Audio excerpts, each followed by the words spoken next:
इंदिरा गांधी अंतर्राष्ट्रीय एयरपोर्ट के टर्मिनल 1 का छज्जा नहीं बल्कि फोरकोर्ट एरिया में आने वाली लगभग पूरी छत गिरी है। इस हादसे में 9 गंभीर रूप से जख्मी हुए हैं और एक शख्स की जान चली गई। मैं हूं आपका दोस्त और होस्ट कपिल बाटड़ और आप देख रहे हैं देवम्बाट। देवम्बाट पर आप देख रहे हैं अचानक घटी एक दुर्घटना जिसमें शायद सरकार की गलती थी, शायद सरकार के द्वारा अपॉइंट हुए इंजीनियर्स की गलती थी। अपने निर्माण के पहले दिन से अब तक लगातार सुर्खियों में रहने वाली दिल्ली एयरपोर्ट का टर्मिनल 1 इस हादसे के बाद एक बार फिर सवालों के घेरे में है। इस बार सवाल यह है कि शुक्रवार सुबह हुए इस हादसे के लिए असल जिम्मेदार कौन है?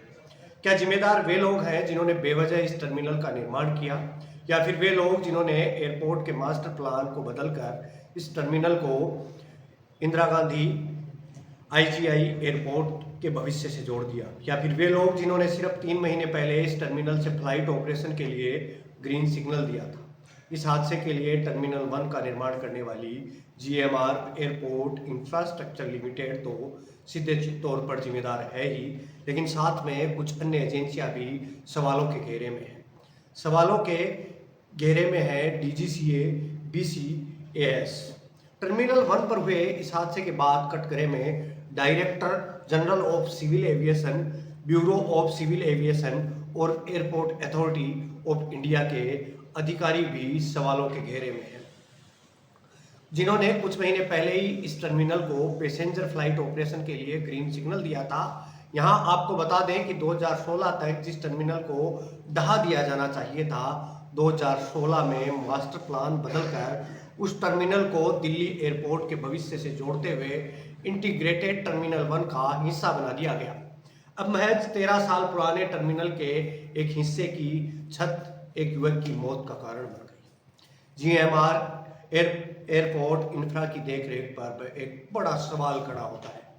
करीब 7 साल चले एक्सपेंशन वर्क के बाद टर्मिनल 1 को एक नया स्वरूप प्रदान किया गया। लाजमी है कि इस एक्सपेंशन वर्क के दौरान इस टर्मिनल के तमाम कमजोर हिस्सों को रिपेयर कर मजबूत करने की कवायद की गई थी। अब यह कवायद कितनी उम्दा थी ये तो आप देख ही रहे हैं। इस कवायद की बानगी दिल्ली की इस साल की पहली बारिश को देखने के बाद मिली। इतना ही नहीं, विश्व के बेहतरीन एयरपोर्ट का क्लेम करने वाली जीएमआर एयरपोर्ट इंफ्रा कितने बेहतर तरीके से टर्मिनल की देखभाल कर रही थी, वह भी अब आप सबके सामने आ गया है। ऐसा नहीं है कि टर्मिनल 1 की छत गिरने की यह पहली घटना है। इससे पहले भी टर्मिनल 1 की छत बारिश की चंद बूंदों के साथ जमीन पर आ चुकी है। ऐसे में जीएमआर एयरपोर्ट इंफ्रा की जिम्मेदारी बनती है कि बारिश से पहले उन सभी संभावनाओं को तलाशें जो बारिश के दौरान एयरपोर्ट ऑपरेशन के लिए बाधा बन सकती हैं। इस काम को जीएमआर एयरपोर्ट इंफ्रा ने कितने जिम्मेदारी के साथ निभाया, इसका सबूत टर्मिनल 1 की छत गिरने के बाद सामने आ गया। यहाँ तो पानी की निकासी और सीलिंग पर लगे खंभों के नट बोल्ट को चेक करने की भी जहमत नहीं उठाई गई। यह पट्टी सरकार की आंखों पर बंधी रही और इस पट्टी के चक्कर में नापता कितने लोगों को जान जा सकती थी और एक युवा ने अपनी जान गंवा दी। अब उस युवा को आप शहीद कहेंगे या इन सरकारों की बदतमीजी कहेंगे? क्या उस युवा ने वोट नहीं दिया था? क्या उस युवा ने सही जगह वोट नहीं किया था? ये गलतियां अक्सर क्यों होती है? ये गलतियां अक्सर होती हैं लाल फीताशाही और नौकरशाही और सरकार की आपसी मेलजोल से। ये गलतियां आपस में मिलजुल कर करते हैं।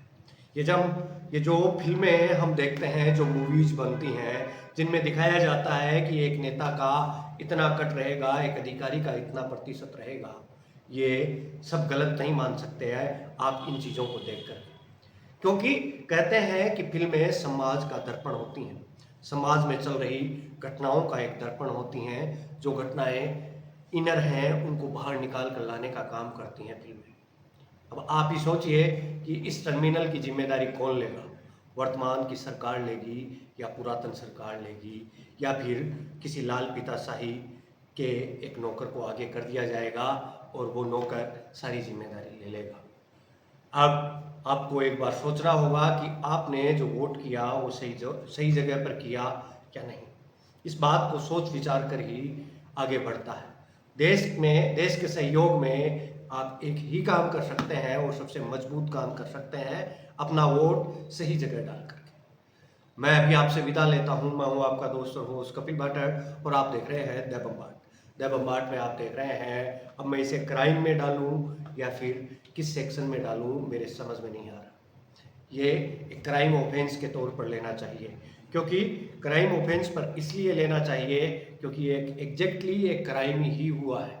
कोई भी क्राइम होता है उसके लिए दो ही चीज़ें जिम्मेदार होती हैं, एक तो पैसा और दूसरा प्रेम।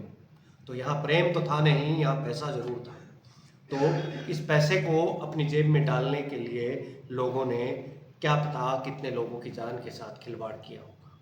तो आप सोच समझकर खुद ही इसको कैटेगराइज करें कि इस खबर को किस सेक्शन में डाला जाना चाहिए। मैं भी आपसे विदा लेता हूं। आप यहां तक आए इसके लिए आपका धन्यवाद, आभार।